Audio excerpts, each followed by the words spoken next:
वन्दे देवी उमापतिं सुरगुरुं वन्दे जगत्कारणं वन्दे पन्नविभूषणं मृगधरं वन्दे पशूनां पतिं वन्दे सूर्यशशाङ्कवाहिनीनयनां वन्दे मुकुन्दप्रियं वन्दे भक्तजनाश्रियं च वरदं वन्दे शिवं शङ्करं सौवर्णासन संस्कृतां त्रिनयनां पीतां शुकोल्लासिनीं हेमां भानुरुचिं शशाङ्कमुकुटां सच्चर्पगस्त्युतां हस्तैर्मुद्गरपास्निवज्ररत्नां सम्यग्धृतिं भूषणैः व्याप्तां गिं बगलामुखीं त्रिजगतां संस्थामिलीं चिन्तयेत्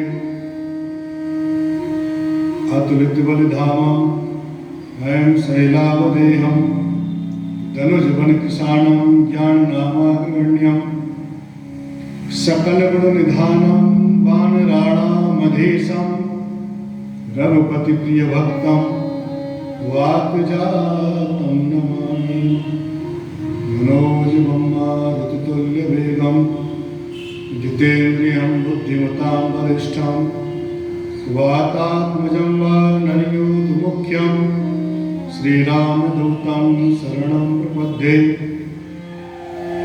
रामाय रामभद्राय रामचन्द्राय वेदसे रघुनाथाय नाथाय श्रीसीताय पतये नमः सच्चिदानन्दरूपाय विश्वोत्पत्त्यादिहेतवे तापत्रय विनाशाय श्रीकृष्णाय वयं नमः।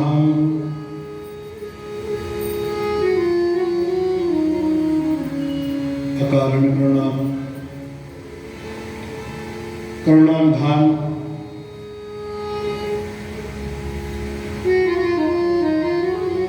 लक्ष्मीपति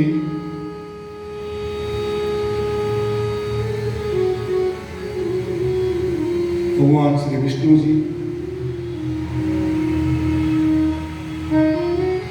भूत भावन भोलेनाथ बाबा सिद्धेश्वर भगवान विजयदात्री माँ पीताम्बरा महारानी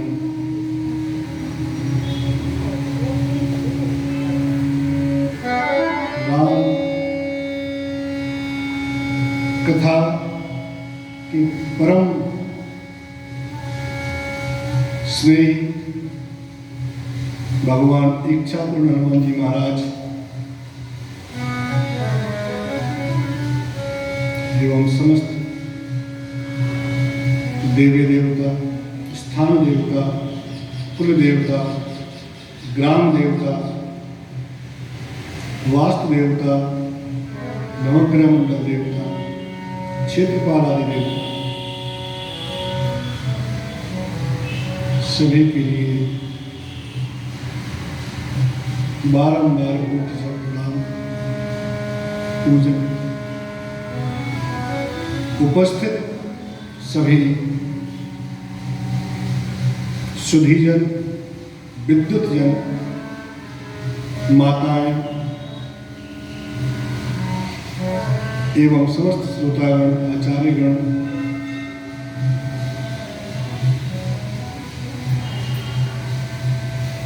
गुरु आज्ञा से आज हम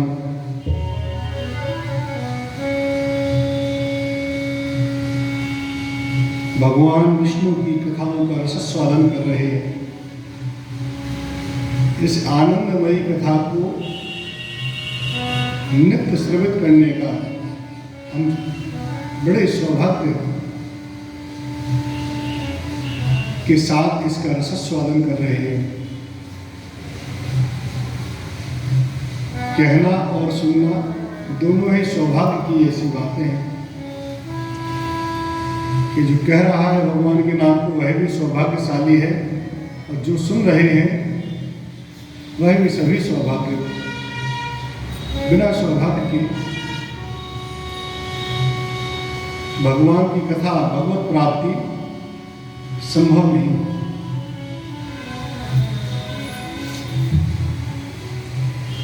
सभी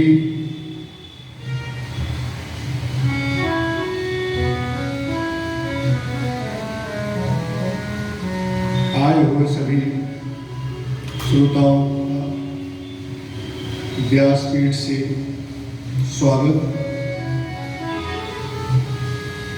कथा नृत्य की है और आगे मूल कथा को ले चलना है, तो अन्य भूमिका न बनाते हुए सीधे सीधे 2 मिनट भगवान का संकीर्तन, उसके बाद में सीधे मूल कथा पर आएंगे। श्री कृष्ण गोविंद हरे मुरारे, हे नाथ नारायण वासुदेव। श्री कृष्ण गोविंद हरे मुरारे, हे नाथ नारायण वासुदेव। श्री कृष्ण गोविंद हरे मुरारे, हे नाथ नारायण वासुदेव। श्री कृष्ण गोविंद हरे मुरारे, हे नाथ नारायण वासुदेव। श्री कृष्ण गोविंद हरे मुरारे, हे नाथ नारायण वासुदेव। श्री कृष्ण गोविंद हरे मुरारे, हे नाथ नारायण वासुदेव। श्री कृष्ण गोविंद हे नाथ नारायण वासुदेव। पितुमाते स्वामी सखा हमारे, पितुमाते स्वामी सखा हमारे, हे नाथ नारायण वासुदेव। श्री कृष्ण गोविंद हरे मुरारे, हे नाथ नारायण वासुदेव। श्री कृष्ण गोविंद हरे मुरारे, हे नाथ नारायण वासुदेव। श्री कृष्ण गोविंद हरे मुरारे, हे नाथ नारायण वासुदेव। श्री कृष्ण गोविंद हरे मुरारे, हे नाथ नारायण वासुदेव। फलपति कंसन पूत पठाए, विविध रूप धर धर के आए। बुद्धिहीन ने ये भी न जाना, कौन प्रभु का वध कर पाए। श्री कृष्ण गोविंद हरे मुरारे, हे नाथ नारायण वासुदेव। श्री कृष्ण गोविंद हरे मुरारे, हे नाथ नारायण वासुदेव। सच्चिदानंद भगवान की जय, विष्णु भगवान की जय, श्री विष्णु महापुराण की जय।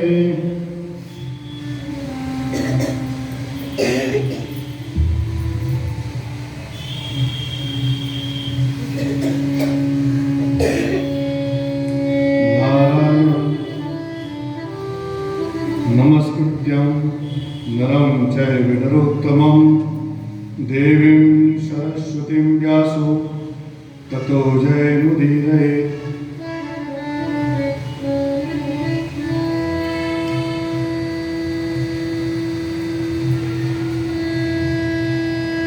कल तक हम सभी ने श्री भगवत कृपा से ग्रंथ का उद्बोधन, 24 तत्व,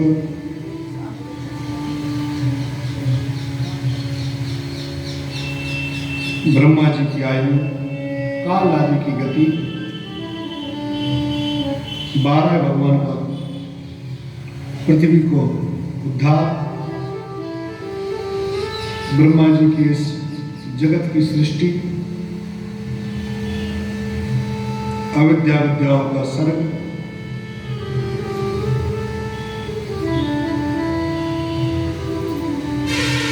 वर्ण आदि की व्यवस्था,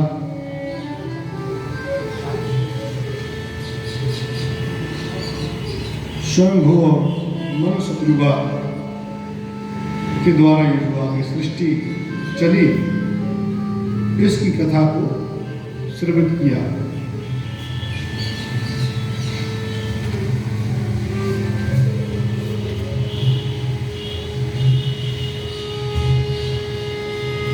भगवान शिव की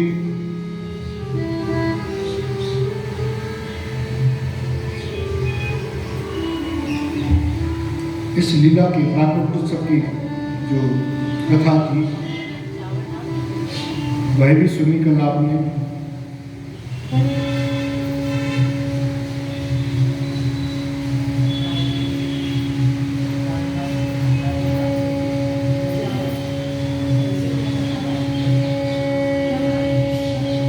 भगवान शिव का विवाह भगवती उमा जी से हुआ, गौरी से हुआ। इस कथा को कल आपने सुना।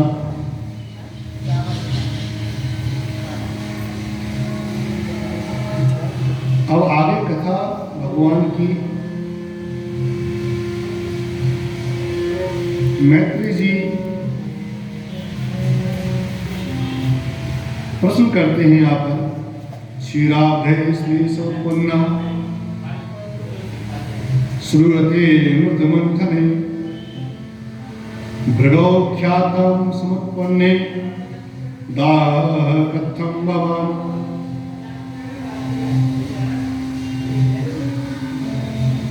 भृगु जी के द्वारा धाता और विधाता नामक 2 पुत्र हुए।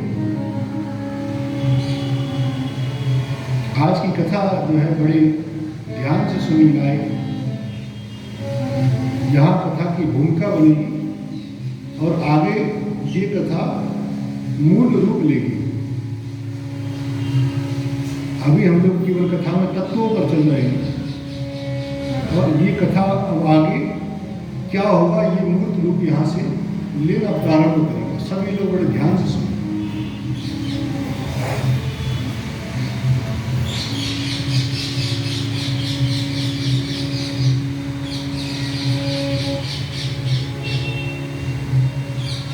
धाता विधाता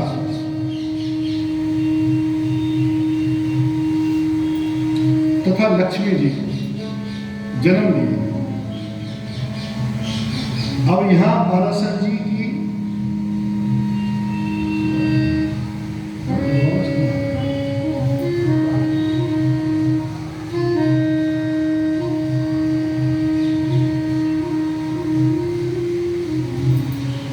यहां उन्हें बड़ा संशय होता है।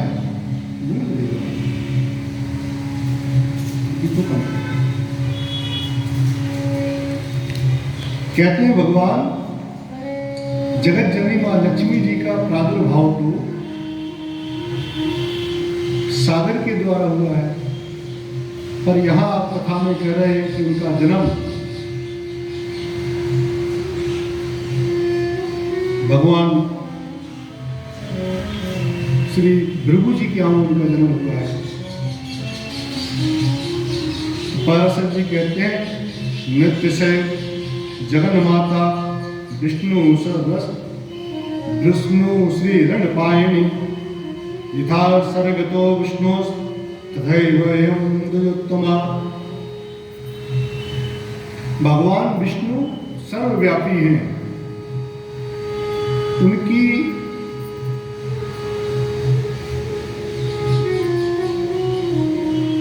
क्या उन्हीं की शक्ति भगवती माँ लक्ष्मी है? जैसे यदि विष्णु अर्थ हैं तो वह वाणी कौन है? वो लक्ष्मी है। यदि कोई शब्द निकले और उसका यदि अर्थ है तो निकला हुआ शब्द ही लक्ष्मी है। तो क्या उनमें कोई भेद किया जा सकता है? आप कोई शब्द निकालें तो शब्द तो तभी निकलेगा जब वाणी खुलेगी। तो जब वाणी खुलेगी तो शब्द निकलेगा। तो प्रायः एक दूसरे के पूरक हैं। यदि शब्द भगवान विष्णु है तो वाणी माँ लक्ष्मी जी है। यदि भगवान हरि नियम है तो माँ लक्ष्मी जी नीति है। यदि भगवान बोध है तो भगवती बुद्धि है।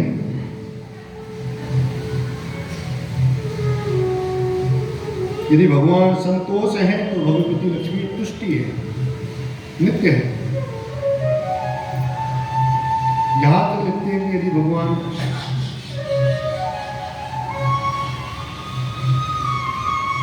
यज्ञ है तो भगवती दक्षिणा है।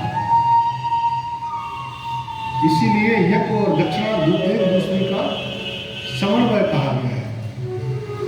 यदि आप कोई पुनीत कार्य कर रहे हैं घर में और यज्ञ आदि आपने किया तो दक्षिणा परम आवश्यक होती है, तभी उसका फल आपको मिलता है। बिना यज्ञ के देवता प्रसन्न नहीं होते हैं। जब यज्ञ होते हैं तो वहां दक्षिणा भी होना चाहिए।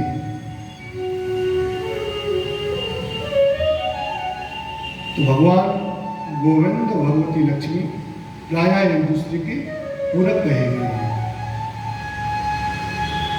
एक बार की बात है, शंकर के अवतार ऋषि दुर्वासा जी पृथ्वी पर कहीं विचरण कर रहे थे। पृथ्वी पर घूमते घूमते उन्हें कहीं एक सुंदर सी पुष्पों की माला, वनमाला, उन्हें बड़ी मोहित कर रही थी। वनमाला इतनी दिव्य उसकी सुगंध, इतनी देखने में दिव्य आनंद, उनका मन हुआ कि इसे ले लिया जाए।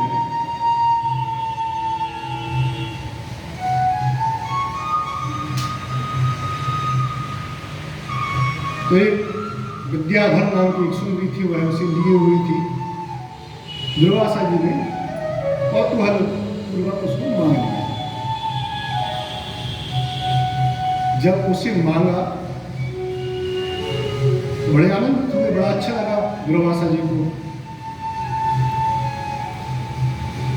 माला लेने के बाद उसी क्षण कुछ समय बाद उन्हें प्रतीक हुआ कि इंद्र अपने ऐरावत हाथी पर विराजमान होकर वहां से निकल रहे।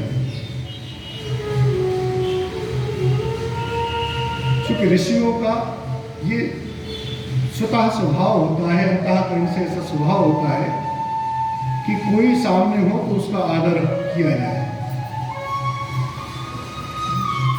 तो राजा को देखते ही, इंद्र को देखते ही उन्होंने वह जो अपनी प्रियतम माला थी उस माला को इंद्र को दे दिया।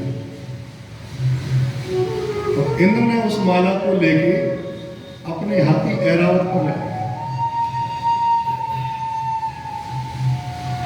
अब ऐरावत तो हाथी है, उसने लिया विशूल से लेके और माला को कुचल दिया। अब यहां गलती किसकी है?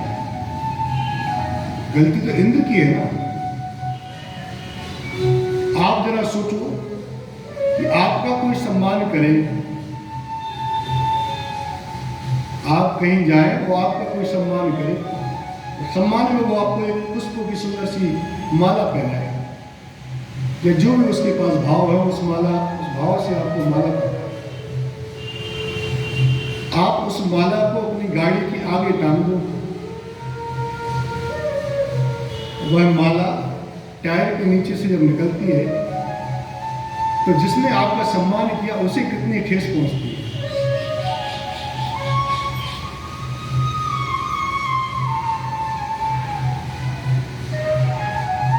और यदि सम्मान करने वाला आपसे बड़ा हो,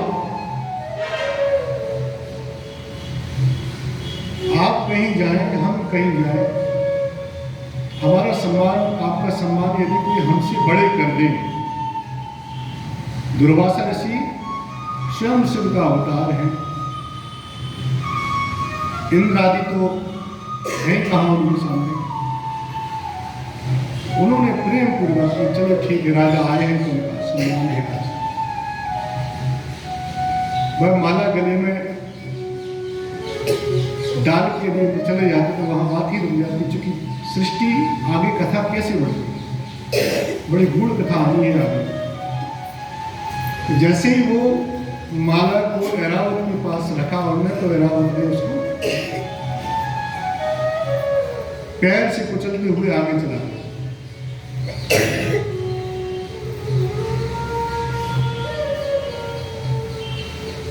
आगे जाते हुए दुर्वासा ने उनको देखा तो इंद्र को रोक दिया।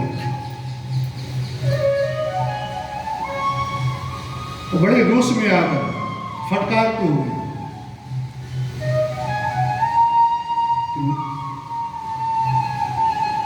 बड़ा डांटते हुए इंद्र को कहा कि इंद्र, इतना अभिमान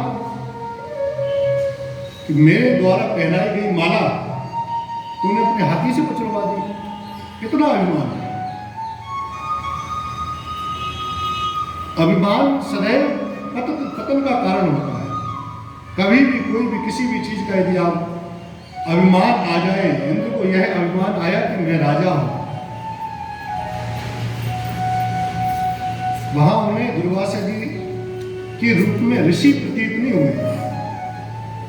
उन्हें वहां एक सामान्य व्यक्ति की तरह कि भाई राजा निकले हैं तो जितने लोग खड़े हैं वैसे ही सबके साथ साथ जैसे ऋषि के साथ में उन्होंने व्यवहार किया।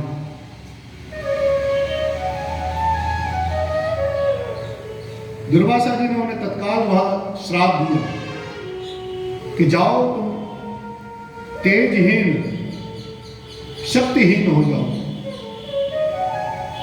इंद्र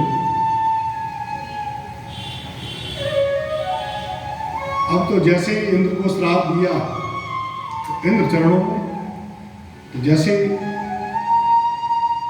शक्तिशाली सामान्य को उसको ये पता पड़े कि जिसकी मैंने तोहिन की है वह शक्तिशाली है, तो इस चरणों में गिर पड़ता ना, साहब साहब माफ कर दो, महाराज माफ कर दो। इंद्र बहुत बोलता है माफ कर दो, पर दुर्वासा ऋषि तो जाने ही इसीलिए जाते हैं कि गुस्सा, दुर्वासा ऋषि का पर्याय ही गुस्सा मान लो आप, इतने गुस्से में ऋषि, बड़ा डांटा, बड़ा फटकारा। आखिरी में चूंकि भक्त वत्सल है, ऋषि मार्ग दिखाया कि जाओ ब्रह्मा जी के पास जाओ, वो कोई तुम्हें रास्ता दिखाएंगे, उनके दिखाए रास्ते पर चलना तो ये जो दोष है उसकी मुक्ति होगी। निस्तेज होते हुए इंद्र को सारे अन्य देवी देवता, अन्य जो देवता थे बड़े घबराए कि राजा ही निस्तेज हो जा रहा है। अब तो सभी देवता भागते भागते सीधे ब्रह्मा जी की शरण में गए, और यहां ब्रह्मा जी की शरण में गए कि यहां राक्षसों ने देखा कि देवता कमजोर हो रहे हैं, इंद्र कमजोर हो गए, तो इंद्र की सिंहासन पर राक्षसों ने हमला बोल दिया। इंद्र के पूरे नगर को सिंहासन सहित छीन लिया। अब तो शरीर से निस्तेज, सत्ता भी गई। इंद्र तो अपना प्राण बचाते हुए घूम रहे हैं कि कैसे भी हो बचे रहें। ये ऋषियों का श्राप है। इसलिए जहां भी सज्जन आपको ऋषि मुनि मिले, कोई महंत मिले, कोई संत मिले, तो उनसे प्रणाम करके उनको कुशल क्षेम जाना चाहिए। सदैव उनको प्रसन्न करने की चेष्टा से हमें रहना चाहिए। क्योंकि यदि कोई वरदान देते हैं तो श्राप ही देते हैं। हमारी आपकी बात ही क्या है, जब इंद्र की स्थिति है कि भागे भागे घूम रहे हैं, इंद्र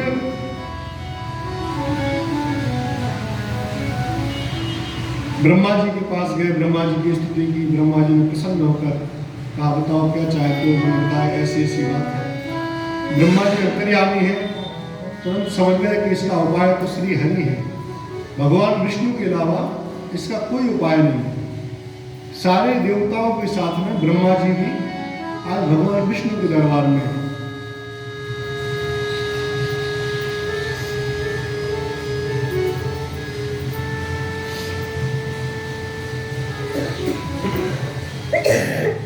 भगवान आप ही हैं जो हमारी रक्षा कर सकते हैं। बहुत सुंदर सुंदर सब देवताओं ने भगवान विष्णु जी की स्तुति की। नमामि सर्वेशं अंत्यमज्जमभयं लोकधाम धराधाम प्रकाशानुवेदिनम्। जगत के स्वामी हैं, जगत के नियंता हैं, भगवान आप ही बचा सकते हैं, आदि तमाम स्तुतियां की।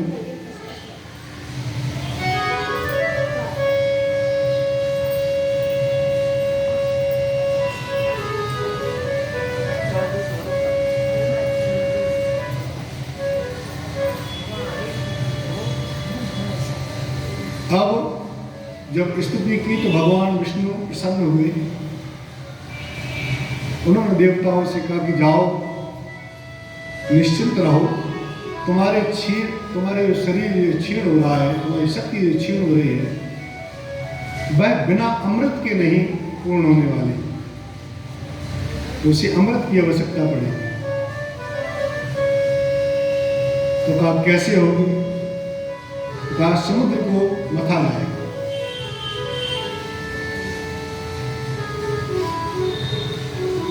तो भगवान मेरे राज्य पर तो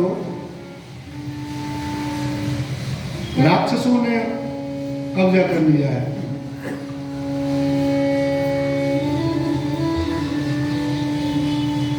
तो भगवान तो परम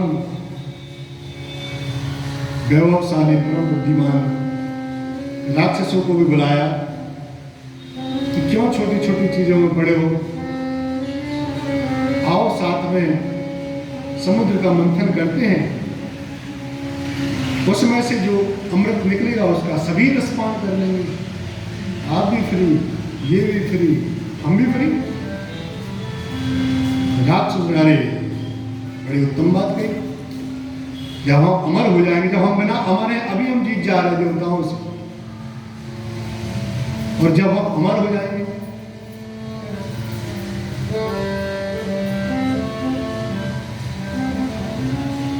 और तो कहना ही क्या है। आज मंथन करने के लिए व्यवस्था बनाई गई कि कैसे हो मंथन। तो कहा मंथन, ये जो नाग हैं वश की, उन्हें बांधते हैं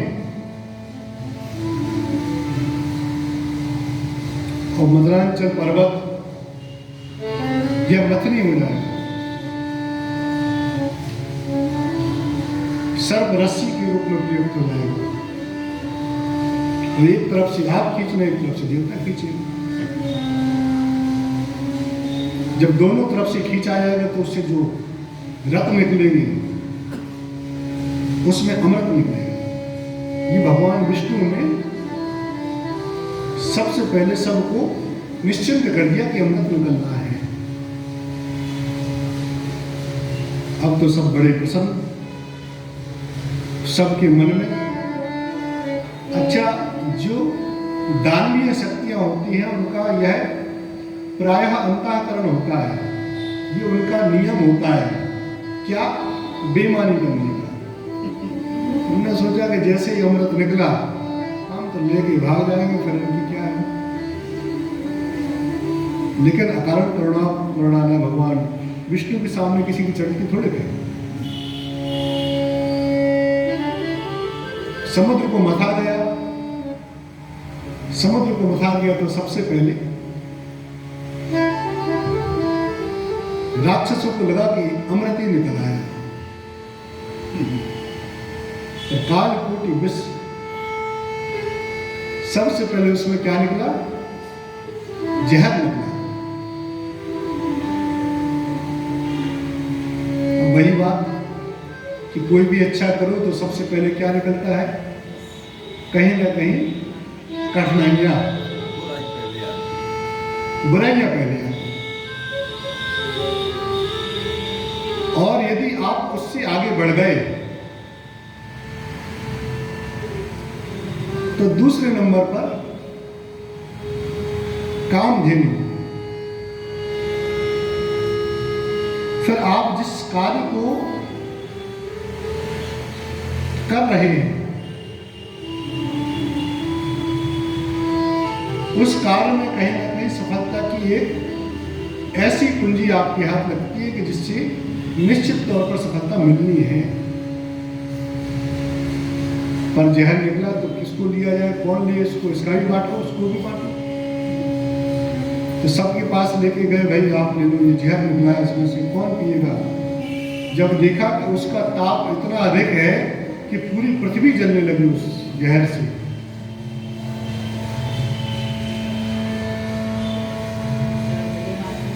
हाँ, जिसका कोई नहीं उसके महादेव। देवादिदेव इसीलिए महादेव कहा गया है। जहां सबने हाथ उठाए वहां महादेव है। जैसे ही महादेव ने उसका जहर को कंठ पर धारण किया, उस समय वो कंठ जो है नीला जहर के तेज से, इसलिए भगवान नीलकंठ कहलाए। बोले नीलकंठ भगवान की जय। भगवान तो अपने मस्त हैं, आनंद है, भजन में रमकर अपना जहर को भी पान कर गए। जो सबको अप्रिय, जिसे दुनिया ने ठुकरा दिया हो, उसे महादेव अपनाते हैं। ऐसा कथा में है। जिसका कोई नहीं उसके भोलेनाथ। वहां तो सभी लोग विराजमान थे, देवता भी थे, दैत्य भी थे, गंधर्व भी थे, नाग भी थे, पर अपनाया किसने? महादेव। किसी ने नहीं। यदि वहां से आगे बढ़ गया तो कामधेनु जी का आपको दर्शन होंगे।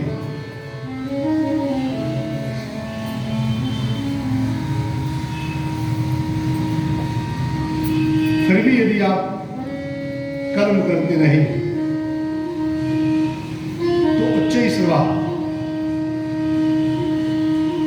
नामक घोड़ा मिलेगा, मन की गति से चलने वाला।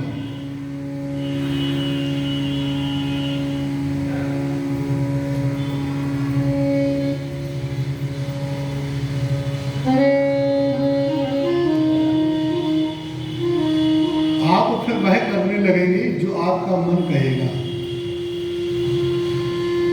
आप अपने कार्य में पारंगत होंगे।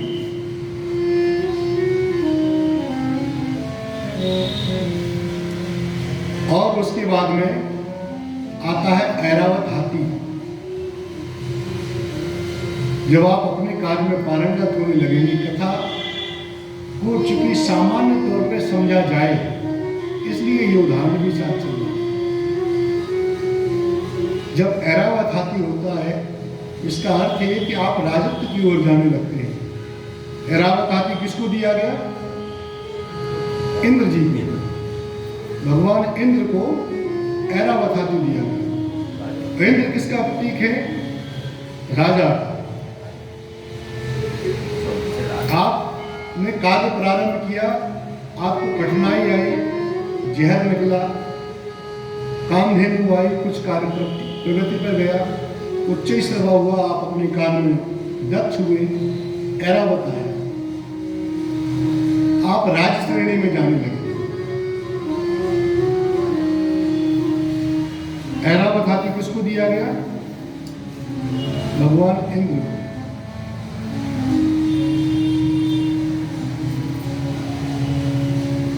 फिर उसके बाद में कौस्तुभ मणि निकली। जब आप राजा हो जाते हैं तो आपका प्रकाश चारों ओर फैलने लगता है, आपके कार्य स्वतः होने लगते हैं। कौस्तुभ मणि निकली, जिसे भगवान विष्णु को समर्पित किया गया।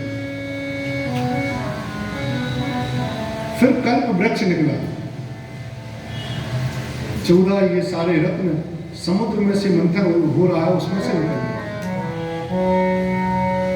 कल्प वृक्ष, जो इच्छा करो मन माही वाली स्थिति, आप जो सोचो वह मिले।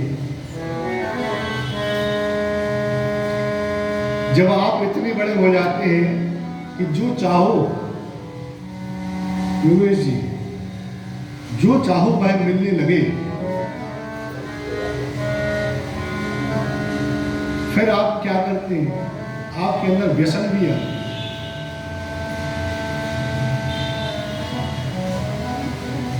आनंद के लिए कुछ अन्य उपाय देखते हैं।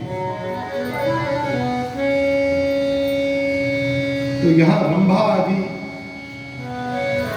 जो अप्सराएं हैं, उनका प्रादुर्भाव हुआ।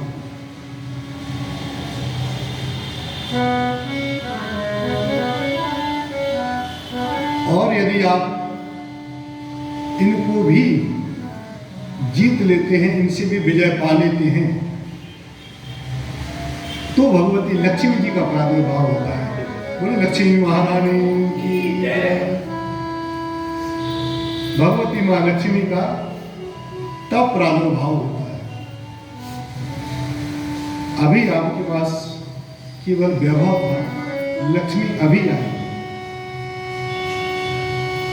और जब लक्ष्मी आ जाती है, तो लक्ष्मी जी जब आई तो उन्हें भगवान विष्णु को सौंपा गया।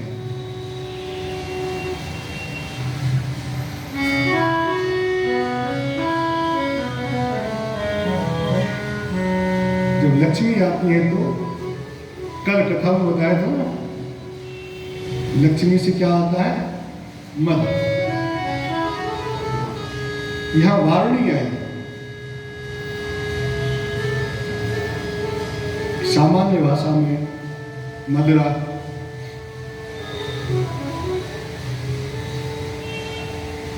जहां लक्ष्मी आती है, यदि थोड़ा भी आपने ध्यान नहीं दिया, आप कुमार की तरफ भटक गए, तो वारुणी आपको पकड़ लेगी।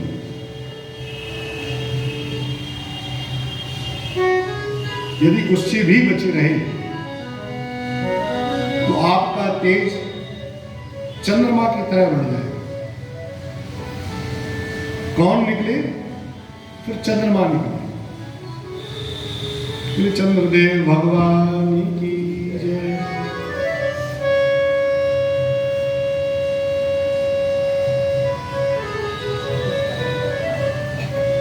चंद्रमा के बाद में पारिजात वृक्ष।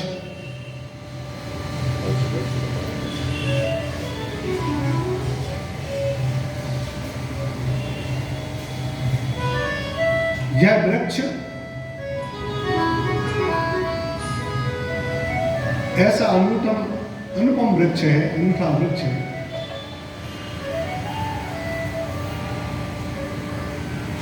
क्या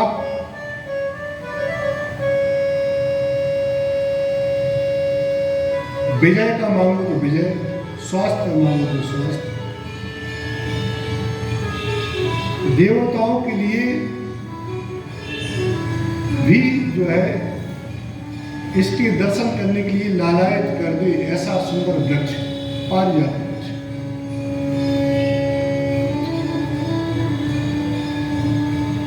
पारिजात वृक्ष के बाद में पांचजन्य नामक शंख निकला।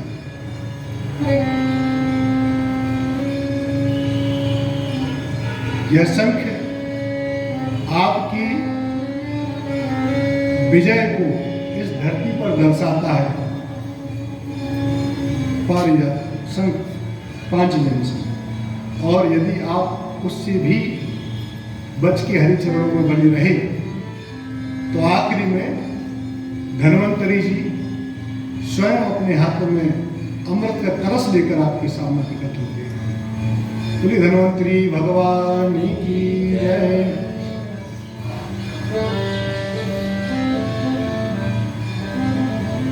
धन्वंतरी जी कलश लेकर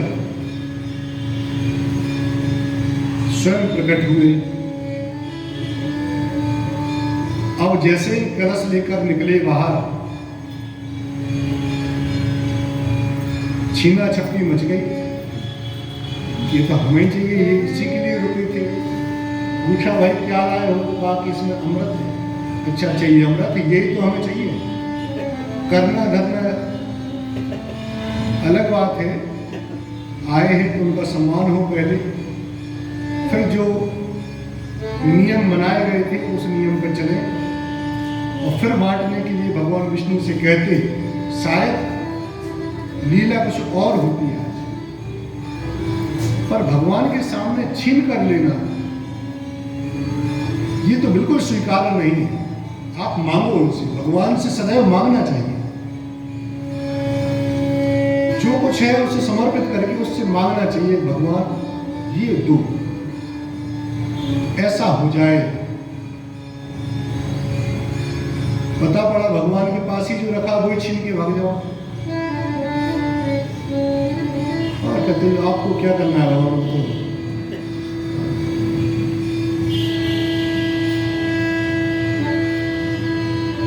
तेरा मुझको अर्पण क्या लागे तेरा। ये तो आसुरी प्रवृत्ति हुई ना। जैसे ही लेके भागे,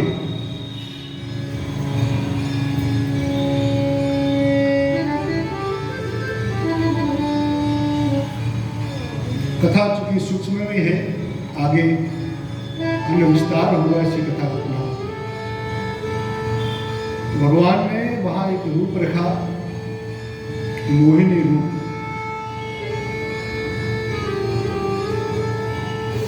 मोहिनी रूप रखकर वह राक्षसों से वह कलश लिया। कलश लेकर के सब देवताओं को अमृत भगवान ने पिलाया, पर उसी लाइन में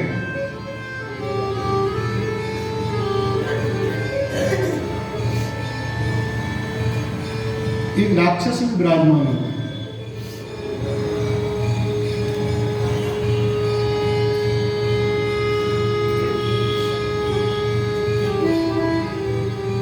वहां जो है राहु नाम के जो राक्षस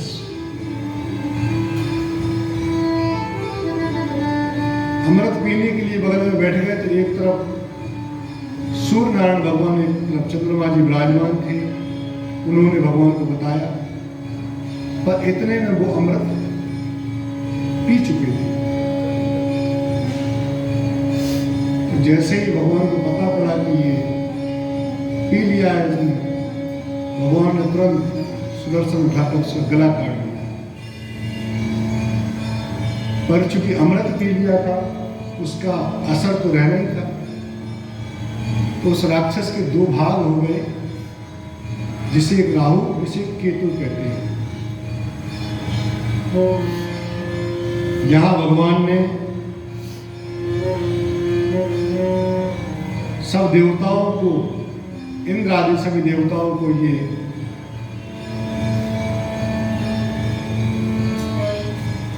अमृत पिला के सुनिश्चित किया कि आप स्वस्थ रहें और पुनः सृष्टि का ये जो आपका क्रम है उस क्रम में आप चलते रहें।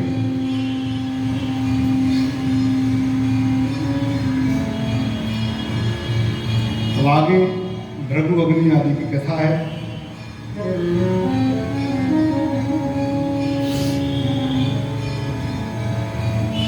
भृगु जी के द्वारा जो उनकी पुत्री लक्ष्मी जी हैं, दाता लाता नाम के जो दो पुत्र हैं, उन दो पुत्रों का विवाह आयति और नियति दोनों से हुआ।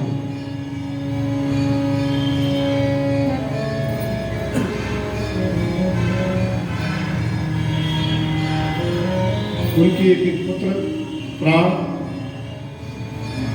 और मृकंड। प्राण तो प्रायः नाम सुनाई सा लगता है, पर मृकंड कौन है? ये मृकंड जो है वो भगवान मार्कंडेय जी के पिताजी हैं।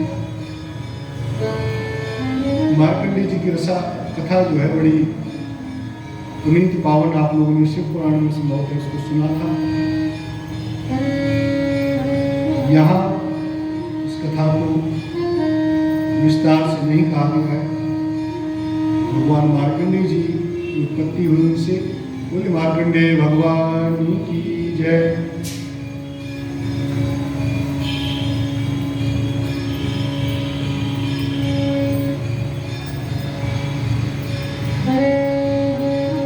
स्वयंभू मनु के दो पुत्र हुए, प्रियव्रत और उत्तानपाद।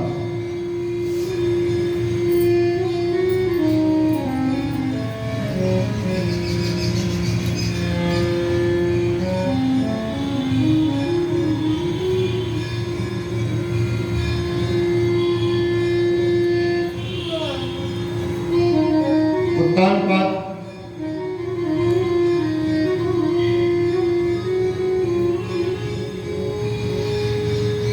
दो पत्नियां हुई उनकी, सुरुचि और सुनीति। प्रायः यदि देखा जाए तो यहाँ हम और आप जितने लोग विराजमान हैं सभी उत्तानपाद हैं।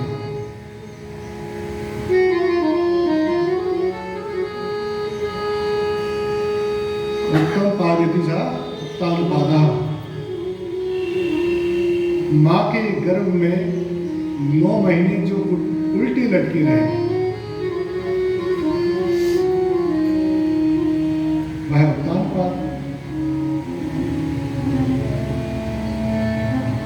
पैरों के बल टंगे रहे वह उत्तानपाद।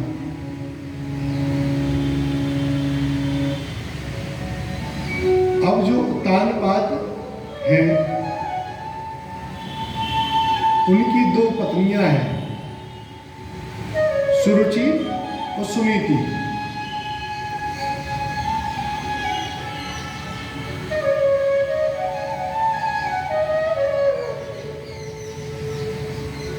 दो में से एक को अधिक प्रेम करते थे।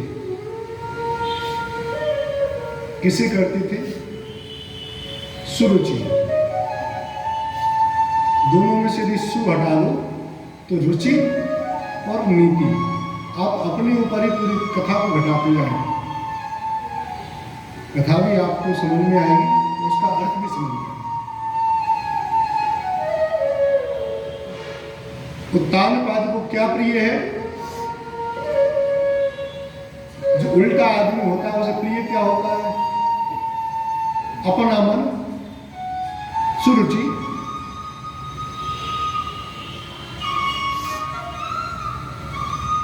नीति कहती है सुबह ब्रह्म मुहूर्त में उठो, मन कहता है 2 घंटा और सुनो। किसकी मानोगे? मानना तो नीति की चाहिए ना, पर मानते किसकी है? रुचि की।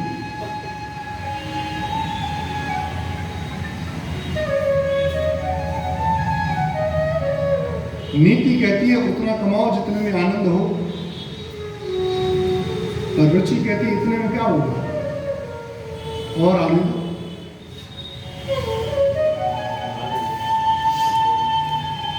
तो जब आपका मन नीति से हटकर रुचि की ओर चला जाए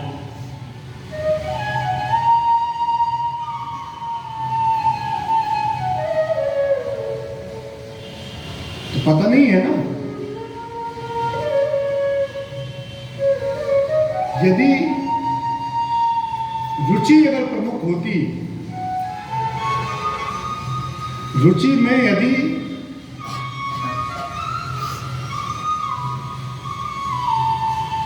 रुचि की यदि गणना की जाती, यदि आज के समय में कहा जाए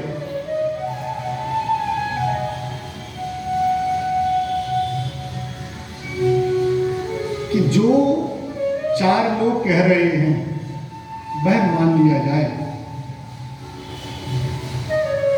भलाई वह असत्य हो या अनित्य हो, तब भी उसे प्रायः समाज ये कह देगा कि भाई 4 लोगों ने कह दिया और उसे मानो, चूंकि नीतिगत ना हो गए पर रुचि उसकी अच्छी लगेगी। अरे 4 लोगों ने चोरी का पैसा बांट लिया, अब ये रख सकते हैं। यदि भगवान राम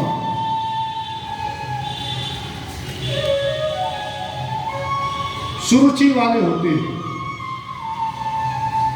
तो क्या कोई अयोध्या में ऐसा था जो उन्हें वन जाने देता? यदि वहां पर पार्षद जी, यदि वहां उस समय वोटिंग हो जाती कि वोट डालो, कितने लोग कहते हैं कि राम बन जाएं, तो संभवतः कैकेयी मां भी भगवान राम को ना जाने के लिए वोट डाले आती, क्योंकि वोटिंग मशीन में तो दिखाई नहीं दे रहा ना किसने किसको डाला।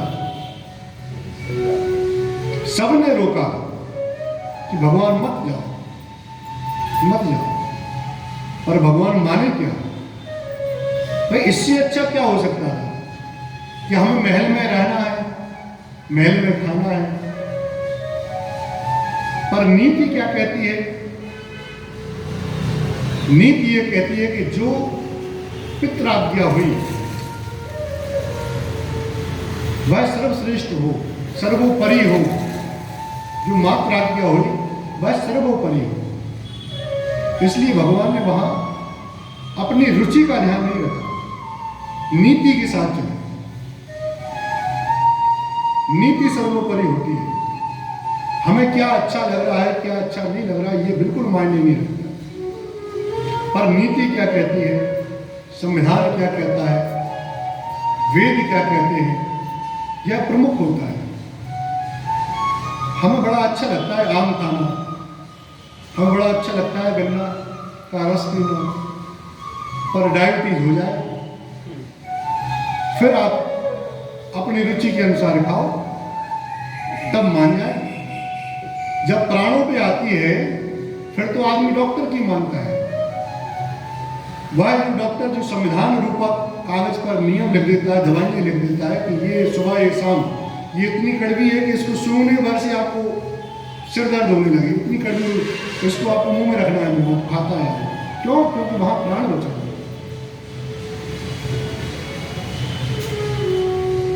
वहां उसे अपनी रुचि प्रमुख नहीं दिखती है, और जिसे दिखती है वो चले जाती है उनका बंटा ढाक। और यदि वहां यदि कोई नीति को अगर हाथ पकड़ लेता है तो वह बच जाता है। इसलिए रुचि की अपेक्षा हमें नीति को पकड़ना चाहिए।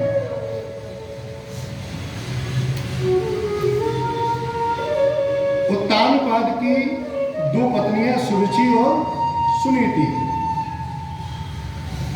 सुरुचि के जो पुत्र हैं उनका नाम है उत्तम। जो रुचि होती है वो तो उत्तम लगती है।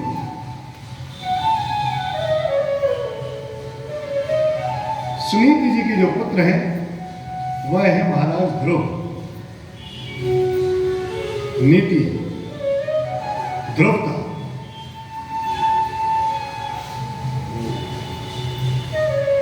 एक बार की बात,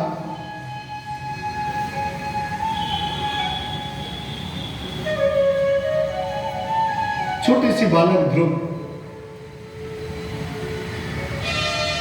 अपने पिता पर उन्हें वात्सल्य आया, अपने पिता पर उनको प्रेम आया, तो दौड़ के गए और उनकी गोद में जाकर बैठ गए। चूंकि पिता को यह बात पता थी कि मेरी जो पत्नी है सुरुचि, उसे ध्रुव बड़ा पसंद नहीं है।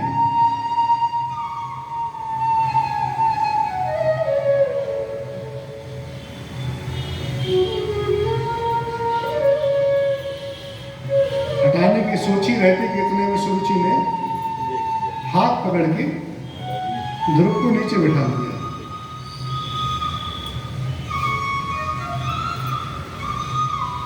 ध्रुव से कहा कि अन्य स्त्री गर्भ जाते नो, अन्य स्त्री गर्भ जाते नो है संभोय मोदरे, कि बेटा तुम मत बैठो वहां पर, तुमने थोड़ी मेरे गर्भ से जन्म लिया है, और यदि बैठना है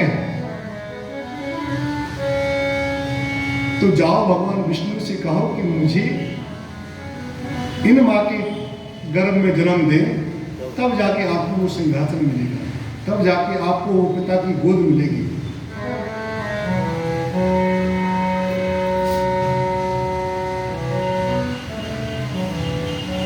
आज ध्रुव भगवान बड़े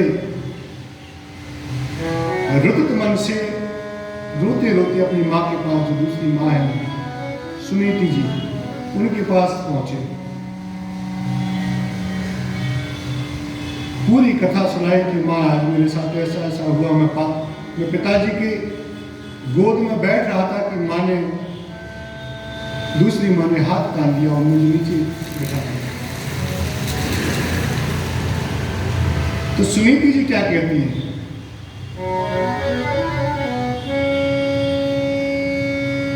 यदि सामान्य महिला होती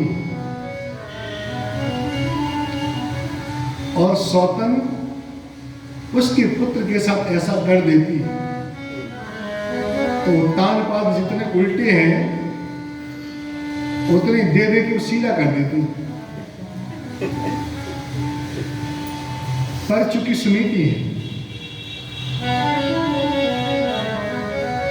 इन्होंने यहां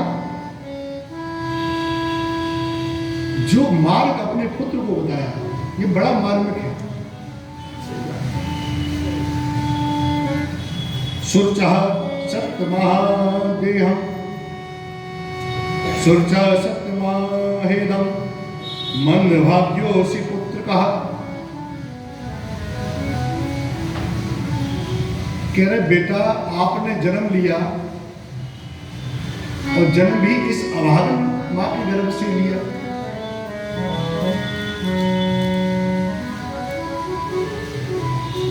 मैं तो इतनी अभागन हूं कि तेरे पिता भी मुझे घर में दूर रखते हैं, इतनी अभागन हूं। नीति तक कौन चलना चाहता है? नीति के साथ कौन जाता है? इतनी अभागन हूं कि पिता भी दूर रखे।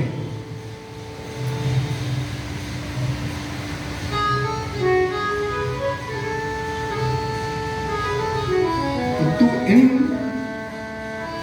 सांसारिक चीजों को पाने के लिए इतना रो रहा है। यदि तुझे पाना ही है तो हरि के चरणों को पा।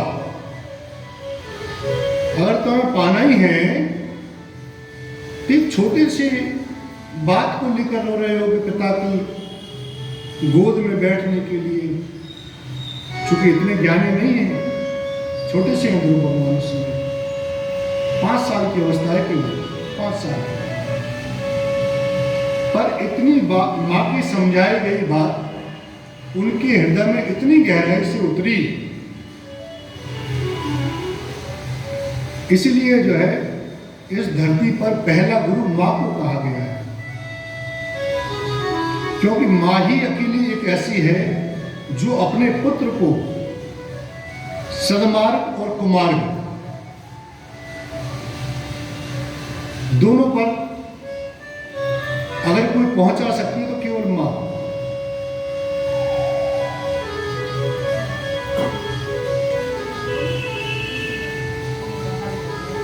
राजासनम राजछत्रम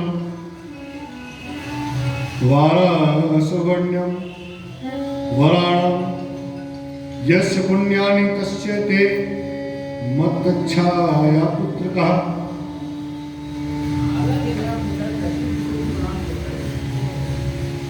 बेटा इतना भजन करो, इतना पुण्य करो, इतना तप करो कि इससे भी ऊंची गद्दी मिले आपको। तो कहा कि माँ, मेरे जो पिता हैं उनसे ऊंची गद्दी क्या होगी? बेटा आपके पिता जो हैं वो इस पृथ्वी के राजा है, पर इस पृथ्वी के जो स्वामी हैं वह कोई और है। तो कौन है? तो उन्होंने कहा भगवान विष्णु। उनकी पूजा करो, उनका जाप करो। अब इतना कह के माँ अपने बच्चे को समझा के और अपने कार्यों में लग गई।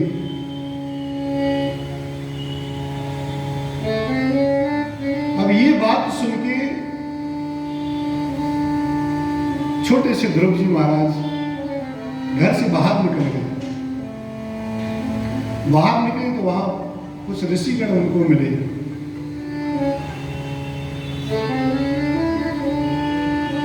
उन्होंने कहा बालक कहाँ जा रहे हो? तो कहा परम पिता की खोज में। परमपिता कौन है? हरि। तो कहा बाबा जी आप बता सकते हैं कैसे मिलेंगे ये? चूंकि संत है, जहां जो वाणी संत के द्वारा दी गई हो उसे पूरा करने भगवान भी आते हैं, और यदि करने वाला भी बहुत अच्छा हो फिर तो सोने पर सुहागा। यहां ध्रुव जी महाराज को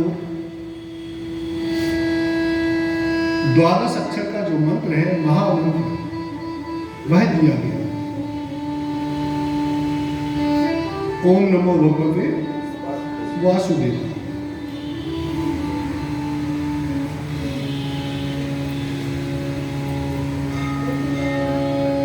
हिरण्यगर्भः पुरुष प्रधान अव्यक्त रूपणे ओम नमो भगवते वासुदेवाय शुद्ध ज्ञान स्वरूपणे। मूल ज्ञान क्या है? ओम नमो भगवते वासुदेवाय।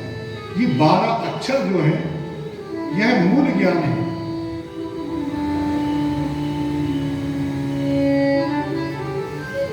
अब तो ध्रुव जी महाराज मधु संज्ञम महापुण्यम जगाम जमुना तटम।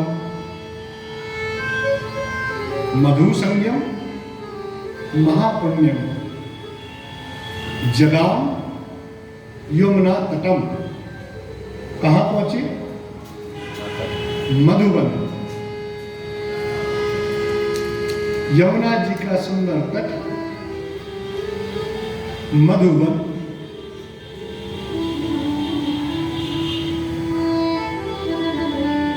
जहां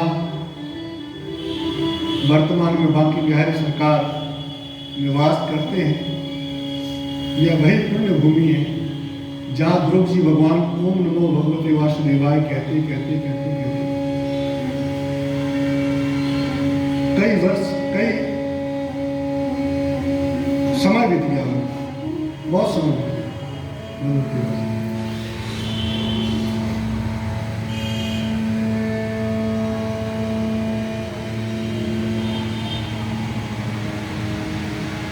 जो मधुबन का और एक छोटी सी आपको, तो मधुबन क्या है, नाम क्यों पड़ा मधुबन?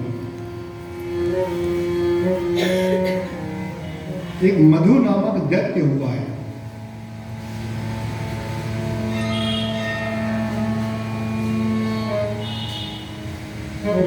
जिसके नाम पर वह मधु नामक दैत्य उस क्षेत्र में रहा करता था।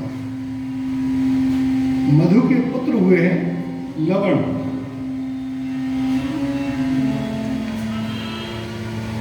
लवण ने भगवान लक्ष्मण जी द्वारा लवण का संहार हुआ।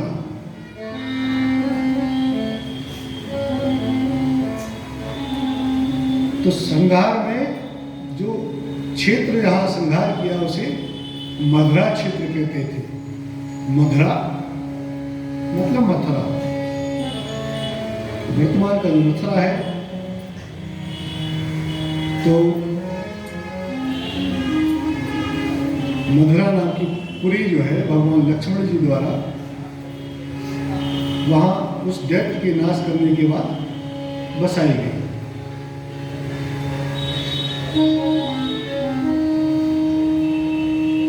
अब जब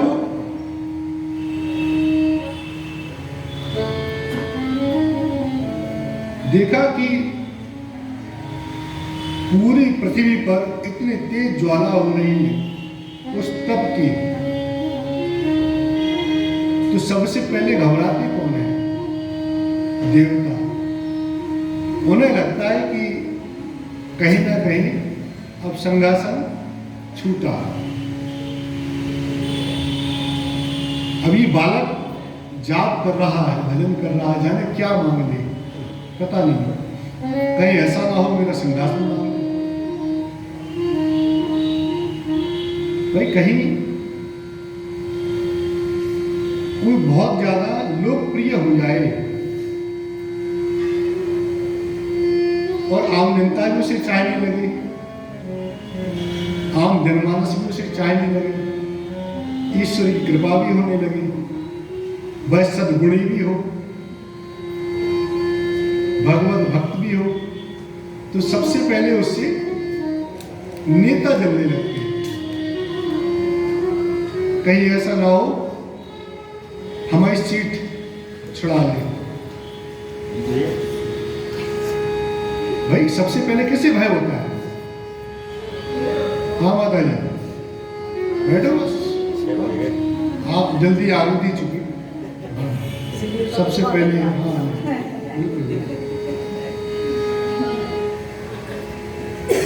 भगवान की कथा को शीघ्र जैसे ही जो है देवताओं को लगा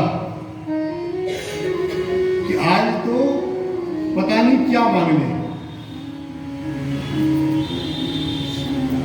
बड़े घबराते घबराते भगवान विष्णु जी के पास गए कि भगवान इतना तेज हो रहा है, बालक जाने क्या मांग रहा है। तो हम सभी के मन में ये कौतूहल है कि जाने किसका राज्य मांगे या किसकी सत्ता मांगे। तो भगवान हम सबका ये कौतूहल आप शीघ्र दूर कर दीजिए। तो जो उसे चाहिए तो एक ही की तो कम से कम कौतूहल तो रहेगी, सभी तो निश्चित रहे हो जाए। तो वहां जो है एक छोटे से 5 वर्ष के बालक जिसने अपनी मां सुरुचि के कहने पर, क्योंकि कई बार रुचि आपको इतना नुकसान कर देती है कि आप सीधे नियम पर चलने लगते हैं। जो ठेस जो लगती है, जब तक ठेस ना लगे तब तक उसे हरि भी नहीं मिलती। ज्ञान कैसे मिले? यदि उस दिन मां सुरुचि ने नहीं रोका होता तो वो आज तपस्या करने जाते क्या?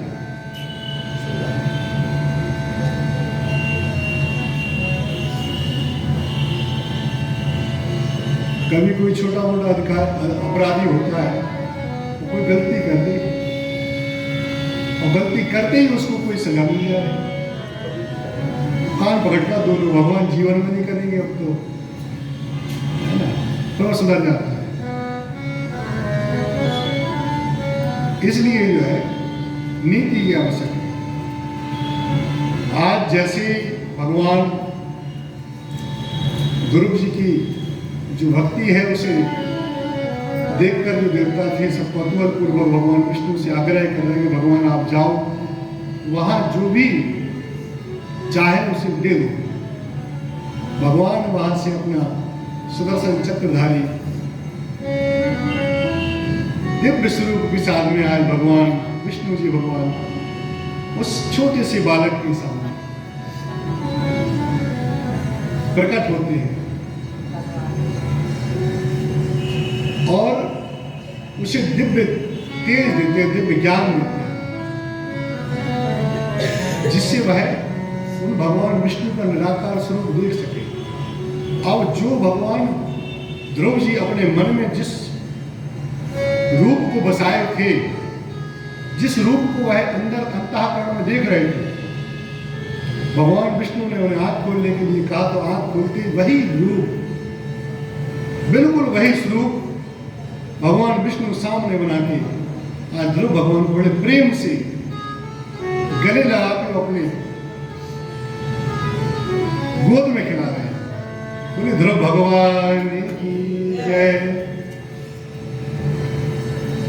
एक समय था कि उसे पिता की गोद भी नसीब नहीं थी।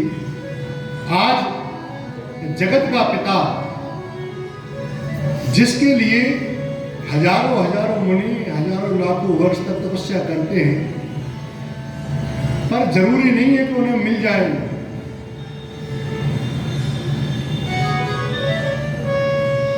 लाखों मालाएं भर देते हैं, सैकड़ों बार जन्म हो जाता है, पर जिनके दर्शन की रंच मात्र भी आभा दिखाई नहीं देती है, उनके सामने आज स्वयं भगवान विष्णु जी आज प्रकट है। उसे मांगने के लिए कहते हैं कि ध्रुव हम तुमसे प्रसन्न है, मांगो क्या चाहते हो।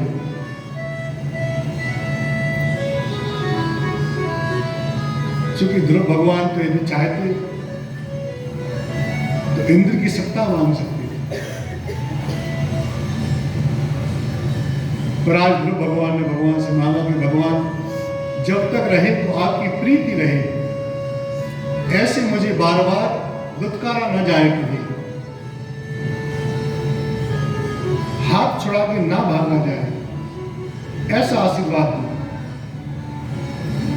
तो भगवान ने उसे तथास्तु कि अगर वो आशीर्वाद दिया तो दिया ही, अपनी ओर से भी उन्हें आशीर्वाद दिया कि जाओ ध्रुव, तुम यहां इस लोक में 30,000 वर्ष तक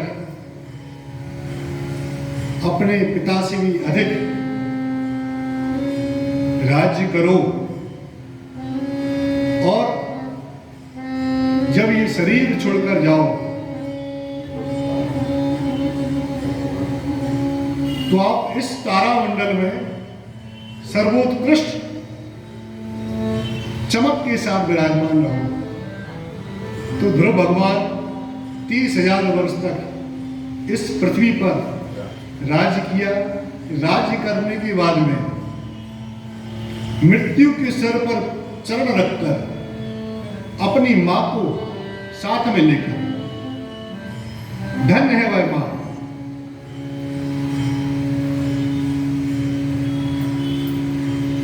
जिसने ध्रुव जैसा पुत्र दिया।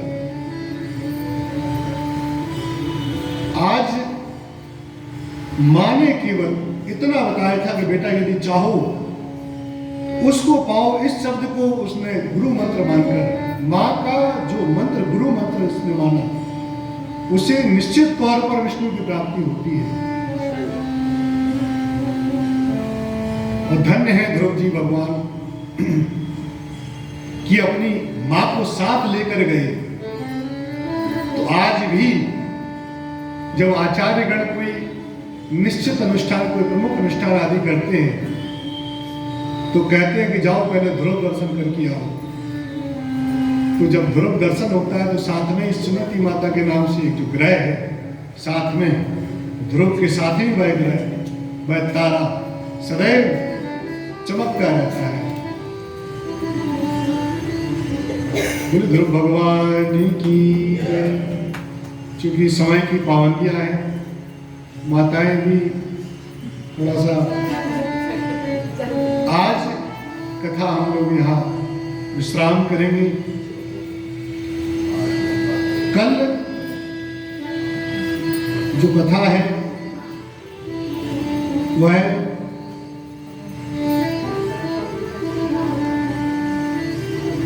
इनके ही एक पूर्व जन्म की है। ध्रुव जी कौन थे महाराज? आचार्य जी, कल कथा जो है ध्रुव जी महाराज कौन है, इनके पूर्व जन्म की कथा, राजा पृथु आदि की कथा का गायन किया जाएगा।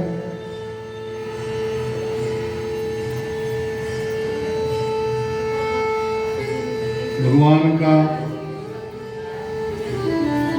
2 मिनट नाम लेकर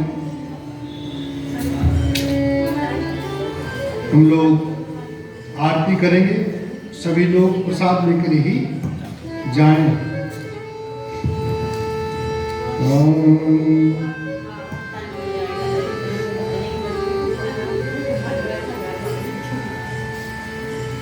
तेरी मंद मंद मुस्कनिया पे, हाँ तेरी मंद मंद मुस्कनिया पे बलिहार सावरे, बलिहार सावरे।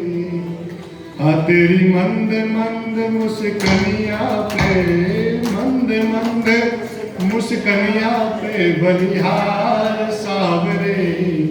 हाँ बलिहार सावरे, तेरी मंद मंद मुस्कनिया पे बलिहार सावरे, बलिहार सावरे। बाल तेरे घुंघराले बादल जो कारे कारे, बाल तेरे घुंघराले बादल जो कारे कारे। तेरी मोर मुकुट लटकनिया पे, मोर मुकुट लटकनिया पे बलिहार सावरे। हाँ बलिहार सावरे, तेरी मंद मंद मुस्कनिया पे, हाँ मंद मंद मुस्कनिया पे बलिहार सावरे, बलिहार सावरे। बोले कृष्ण कन्हैया लाल की जय, वृंदावन बिहारी लाल की जय, हनुमान जी महाराज की जय।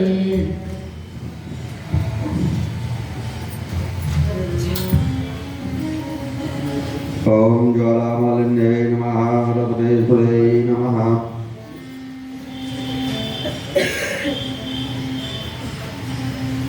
ओम चंद्रमानसो जो अजायतो दोत्राद्वार्णश प्राणश मुखादग्निरजायतो। ओम जय जगदीश हरे स्वामी, जय जगदीश हरे। वाक्य जनों के संकट दास जनों संकट क्षण में दूर करे। ओम जय जगदीश हरे। जो ध्यावे फल पावे, जो कभी न से मन का स्वामी, तो कभी न से मन का। सुख संपत्ति घर आवे, सुख संपत्ति घर आवे, कष्ट मिटे तन का।